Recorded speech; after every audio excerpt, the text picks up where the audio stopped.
Right breaking చూస్తున్నాం. BRS MLC Pochampally శ్రీనివాసరెడ్డికి పోలీసులు నోటీసులు అందించారు.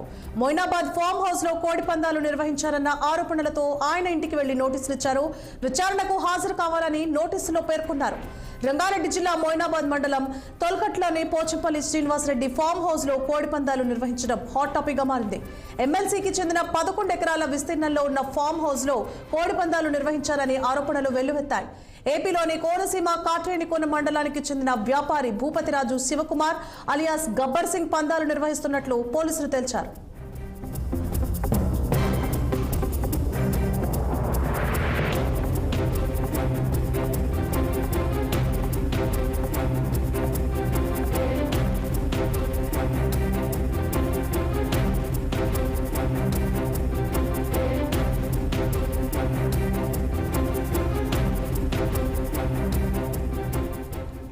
ఇక తొల్కట్ట ఫామ్ హౌస్ లో కోడి పందాలు, పేకాట, క్యాసినో నిర్వహిస్తున్నారనే సమాచారంతో రంగంలోకి దిగిన పోలీసులు ఆకస్మికంగా దాడి చేశారు.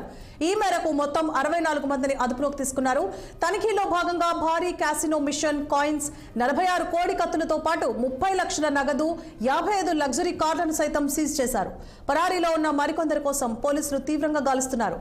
మరిన్ని అప్డేట్స్ ని మా political bureau chief Ram phone line లో అందిస్తారు. రామ్, గుడ్ ఆఫ్టర్నూన్ సువర్ణ. ఏదైతే నిన్న రంగారెడ్డి జిల్లా మొయినాబాద్ ప్రాంతంలో బీఆర్ఎస్ పార్టీ ఎమ్మెల్సీ పోచంపల్లి శ్రీనివాసరెడ్డికి చెందిన ఫామ్ హౌస్ లో చట్టవిరుద్ధంగా కార్యకలాపాలు చేస్తున్న వారిని మొయినాబాద్ పోలీసులు ఆకస్మికంగా ఫామ్ హౌస్ పై దాడి చేసి అదుపులోకి తీసుకున్న విషయం తెలిసిందే. దాదాపు 35 లక్షలకు పైగా నగదుతో పాటు 50 నుంచి 60 లగ్జరీ కార్లు, తర్వాత దాదాపు 55 మందిని కూడా మొత్తం కూడా అక్కడ ఉన్నట్టు సమాచారం రావడంతో పోలీసులు మెరుపు దాడి చేశారు. నిన్న ఫామ్ హౌస్ పైన ఖచ్చితంగా కోడి పందాలు తర్వాత క్యాసినో కేసులు వాళ్ళందరూ చాలా మందిని అనుభవిస్తున్నారు. అయితే ఫామ్ హౌస్ మాత్రం బీఆర్ఎస్ పార్టీ ఎమ్మెల్సీ అయినప్పటికీ నేను ఎప్పుడో 8 సంవత్సరాల క్రితమే లీజుకి ఇచ్చాను కాబట్టి దానికి సంబంధం లేదు. అయితే ఫామ్ హౌస్ మాత్రం నాదే అని చెప్పి ఆయన ఇవాళ పోలీసు ఇచ్చిన నోటీసులకు స్పందించడం జరిగింది. రమేష్ అనే వ్యక్తికి నేను లీజుకి ఇచ్చాను, అతను ఇంకో వ్యక్తికి లీజుకి ఇచ్చారనే విషయం నాకు తెలియదు. నేను ఆ ఫామ్ హౌస్ కు వెళ్ళి దాదాపు 8 ఏళ్ళు అయింది అని చెప్పి నాకు సంబంధించిన లిక్విడ్ డాక్యుమెంట్లు మొత్తం దాని వివరాలను కూడా పోలీసులకు అందజేశానని చెప్పి ఆయన చెప్పడం జరిగింది. అయితే ప్రభుత్వం మాత్రం ఈ కేసును చాలా సీరియస్ గా తీసుకోవడం జరుగుతుంది. ఎందుకంటే ప్రభుత్వం కాంగ్రెస్ పార్టీ ప్రభుత్వం ఇప్పటికే బీఆర్ఎస్ నేతల పైన బీఆర్ఎస్ నేతల వ్యవహారాల పైన ఎప్పటికప్పుడు పెద్ద కన్నేసి పనుకోవాలి.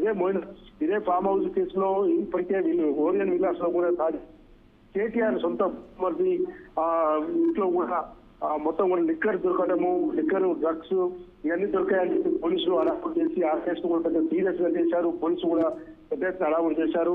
కాబట్టి ఇప్పుడు ఈ కేసు తాజాగా మళ్ళీ పోచంపల్లి శ్రీనివాసరెడ్డి కూడా పార్టీ వర్కింగ్ ప్రెసిడెంట్, మాజీ మంత్రి కేటీఆర్ కు బాగా దగ్గర అంచెడుగా ఉన్న నేతగా కాబట్టి దాన్ని పోలీసులు కూడా సీరియస్ గా తీసుకునే అవకాశం ఉంది. ప్రభుత్వం కూడా దీనిపైన పెద్ద ఎత్తున సీరియస్ గా తీసుకునే అవకాశం ఉంది. కాబట్టి పోలీసులు నోటీస్ అంటే సమాధానం ఇచ్చారు. ఆ ఫామ్ హౌస్ నాదే అయినప్పటికీ గత 8 సంవత్సరాల క్రితమే నేను లీజుకి ఇచ్చానని చెప్పి ఆయన పోలీసు నోటీసులకు సమాధానం ఇవ్వడం జరిగింది. Suvarna, right, thank you for the updates Ram.